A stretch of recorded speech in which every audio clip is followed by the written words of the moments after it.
สวัสดีเอฟซีหลังจากที่เรามาแต่งานเนาะงานเซฟเพราะว่างานนี้ติดลายแห่งพี่น้องเพราะว่าที่เคยออกงานรักษาสินค้าจากเอฟซีเพิ่นเห็นคือเขาเป็นนักร้องอัดแฟนเนาะที่ทำยูทูบเพิ่นก็เลยแจ้งมาเด็กนับเบิ้งเจ้าคือหลายตื้อไป5,000ใบแสนสไลด์ไว้50น้องเขานี่เคยได้ติดปลายขนาดนี้กว่าการจ้าง3 ทบติดชินับเบิ้งว่าจะได้ทำใบ500ใบ5,000ใบเงินบาทเกิดมีครบเนาะทีถ่ายเบิ้งนับเบิ้งเนาะเราเลยจะจ้างวงเขาจ้างด้วยน้องเด้อสั่งจองคิวมันมาได้นี่ FC อยู่ทางรักษา15นะเพิ่นเห็นว่าเป็นนักร้องอันอาจารย์วาดนะบอกคนว่าโอ้คนเห็นFC เนาะนับแจกติดแต่ใบไม่ไหม1 2ฮะ1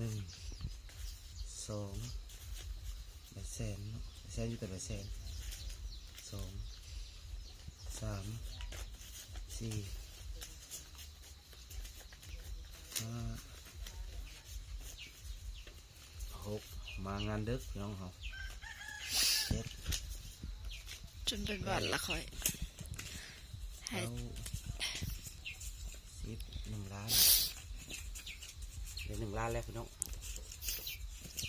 1 ล้าน1 2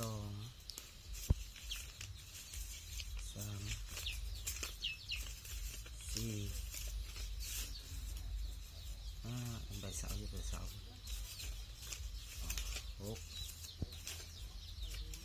7 8 9 10 2 ล้าน2 ล้านเลยมีแต่เจ๊แต่เฮียเนาะทางวัด35ลั่งมาเทมาเพียงละ4-5 แสนก็มี1 2อัดคลิปก่อน3 4คุมหมดเลยวันนี้5จนเหงามาก็จนบ่ายโมง5 6คิดต่อว่ายังเบียร์แก้วหนึ่งข้างล่างมือคิดในบ่ว่าเบียร์มันแพงกูยังคิดเสียดายเบียร์อยู่เลยก็เขาแบบเขาตั้งใจแต่เงินมาแจกเขาเรียกอะไรคือไม่ใช่นะไปแจกดีเจต่ออีก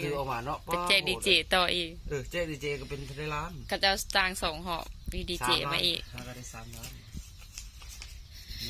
แสน2 แสนไป50 9ก็มี1 แสน 2 แสน 3 แสน 4 แสนตู้ไม้ด้วย1บ่เมื่อคืนเนี่ยแม่ไฟมันบ่พอ6 แสน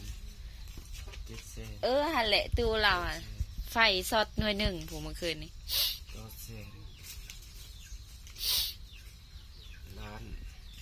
เลย4 ล้านเลยได้โคตรขนาดได้4 ล้านเลยได้อยู่ประมาณ5-6 ล้าน1 แสน 2 แสนตอกมาบงไอ้เบิ้งอันไม้หวานนี่ไม้กระดานไปเขาเรายังไม่อีก1 แสน 2 แสน 3 แสน 4 แสน 5 แสน 6 แสนไปแสนมิสุราเนาะมีไป50 7 แสน 8 แสน8 แสน 9 แสนล้านจักล้านเลยพอป่ะ5 ล้าน2 แสน1 แสน 2 แสน 3 แสน 4 แสน1 แสนถึงเนาะ1 แสน